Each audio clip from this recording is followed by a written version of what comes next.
Bonjour à tous et bienvenue sur le podcast J'ai l'œil du tigre. Je suis Claire, la muséographe et scénographe de Fun in Museum. Mon métier, c'est d'aider les musées, les équipements touristiques et tous les professionnels du patrimoine à trouver des solutions pour booster, rendre waouh l'expérience de leurs visiteurs. Chaque semaine, je vous donne les stratégies, les astuces et surtout de la bonne humeur pour réinventer avec moi le monde des musées, les rendre plus fun et vraiment accessibles à tous. Alors mettez-vous à votre aise, installez-vous confortablement et c'est parti pour l'épisode du jour.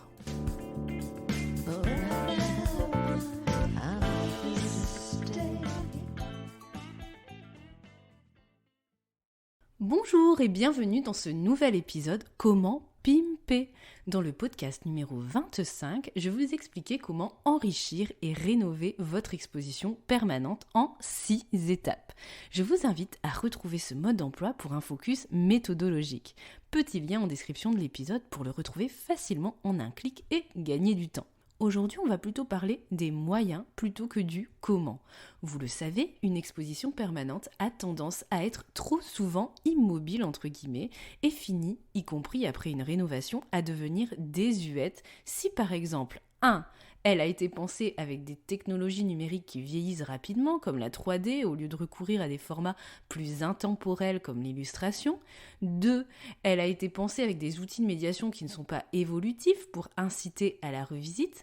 Et 3. Sa rénovation n'a pas été pensée en lien avec un plan d'action pour la garder dans l'actualité et la faire évoluer rapidement. Si c'est le cas, c'est qu'on n'a pas travaillé ensemble sur la muséographie et la scénographie, car la modularité et l'évolutivité d'une expo, qu'elle soit temporaire ou permanente, est un critère clé dans ce que je vous propose en tant que consultante. Mais pas de panique, dans ce podcast, je vais vous donner 3 façons de donner une seconde vie facilement à une expo permanente devenue désuète. 3 moyens. Première astuce, créer des zones participatives. Le meilleur moyen de redonner vie à une expo un peu morte est de redonner le pouvoir aux visiteurs en créant de nouvelles interactions, si possible fun et ludiques, qui vont attiser sa curiosité et lui donner envie de revoir votre expo et de la découvrir autrement. Il faut donc miser sur les dispositifs participatifs qui ajoutent une touche de convivialité et de gamification, comme de nouveaux défis à relever par le visiteur. Par exemple, vous pouvez installer une zone photo avec des accessoires photobooth où le visiteur peut immortaliser sa venue. Bien sûr, ce photomaton, entre guillemets, ne doit pas être gratuit sur le fond et sur la forme. L'expérience doit porter un message et avoir du sens avec une vocation pédagogique, émotionnelle et sensorielle, comme revêtir les différents costumes d'une époque ou d'un personnage pour comprendre ses attributs. Une pancarte bulle peut signifier la devise ou une citation célèbre de ce même personnage. Le visiteur va peut-être pouvoir mixer les accessoires pour donner sa propre interprétation de ce personnage, etc., etc. Et oui, à chaque outil participatif, du fond et une forme qui le sert.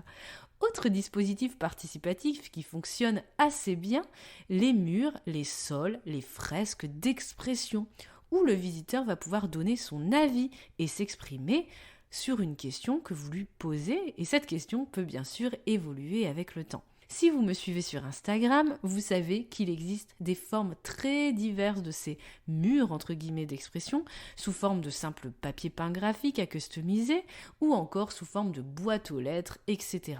Et si vous avez besoin de vitamine C, vitamine créativité, eh bien rejoignez-moi tout simplement sur Instagram. Troisième exemple, misez aussi sur un autre dispositif d'engagement tendance, les dispositifs de vote, où pareil, les formats sont infinis. Bref, avec cette première astuce, créer des zones participatives, votre objectif est de renouer avec l'engagement du visiteur pour lui permettre une nouvelle relation plus intimiste avec ce qui est exposé. Deuxième astuce maintenant, créer de nouvelles zones numériques. Tout d'abord, faites un diagnostic de 1. Votre matériel multimédia, ce qui marche ou pas, et 2. Des contenus qu'il diffuse. Pour pimper votre expo permanente, l'idéal est d'offrir à minima 3 nouvelles expériences numériques dans l'ensemble du parcours, dont le format varie en fonction de votre budget. Un nouveau film, un nouveau serious game, un nouveau dispositif numérique qui va idéalement mixer le physique et le digital pour devenir Figital. Par exemple, une manip qui déclenche un audio en son 3D binaural, un décorum Figital, etc. Bref, combo gagnant, un nouveau film, un nouveau serious game, un dispositif Figital qui joue sur la surprise, le spectaculaire et le waouh, et qui peut constituer une motivation de revisite de votre expo. Dans ce relookage numérique, pensez toujours au passage transmédia en vous disant que ce nouveau média, le film, le quiz, etc., peut avoir différents usages. Être dans votre expo, être proposé dans le cadre de visites scolaires, sur votre site web, dans votre communauté VIP, en partie en teaser sur vos réseaux sociaux, etc. Pensez transmédia et multiples échelles. Ainsi, vous concentrez votre budget et votre énergie dans un dispositif qui sert différents volets d'innovation de votre équipement. Et puis la dépense est plus facilement justifiable auprès de vos financeurs. Et là, je vous fais un énorme clin d'œil pour cette attitude de ninja. Troisième astuce, créer des zones d'actualité et modulables.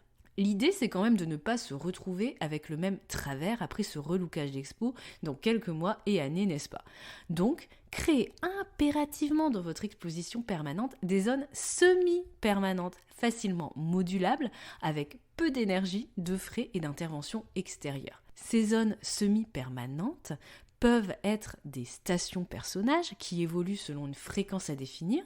Tous les 6 mois, un nouveau personnage à découvrir, idem des vitrines thématiques type cabinet de curiosité qui évoluent avec le temps et votre programmation d'équipement, en lien par exemple avec votre expo temporaire.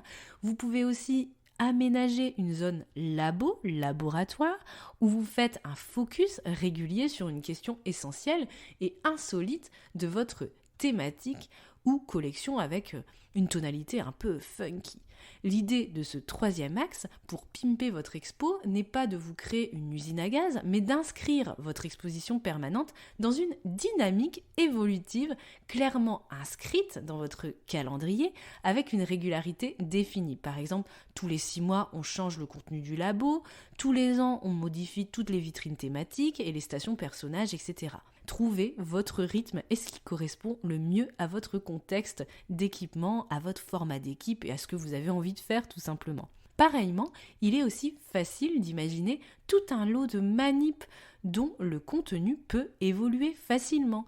Des feuilletoirs, des fiches actu, des cubes à tourner dont les visuels se changent en imprimant de nouveaux adhésifs pour parler d'un sujet totalement différent, des stations sonores qui diffusent de nouveaux extraits aussi régulièrement.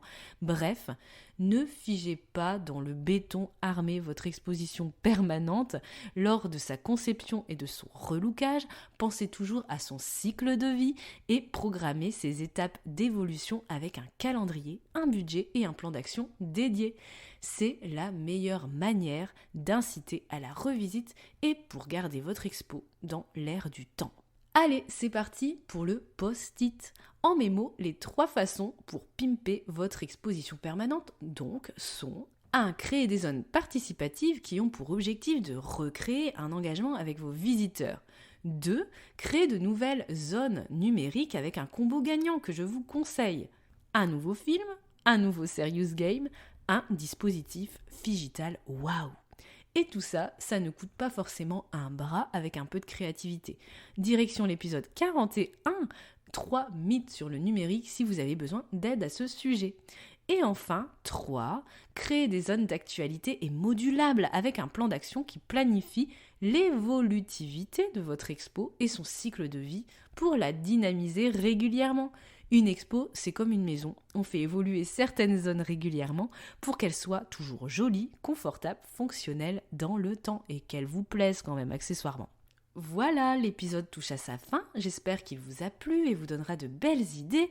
Si vous avez besoin d'aide, n'oubliez pas que les missions de muséum staging sont mon péché mignon et que je propose une formule de coaching à domicile partout en France où pendant cette séance, je visite les lieux avec vous, je vous fais mon diagnostic et je vous donne des pistes d'évolution pour pimper vos expositions de manière concrète et personnalisée avec justement ce plan d'action qui peut être illustré d'une boîte à idées, budgétisée et managée avec un mode d'emploi pour réussir ce muséum staging dans les règles de l'art. Si vous êtes intéressé par cette formule d'accompagnement original pour pimper votre parcours de visite avec moi, eh bien le lien il est en description de ce podcast ou sur mon site web www.funinmuseum, onglet boutique. Je vous souhaite une belle journée, après-midi, soirée, où que vous soyez. Et en attendant de vous aider, le podcast fait une courte pause pendant les vacances d'hiver et revient le 22 février pour un nouvel épisode. À très bientôt!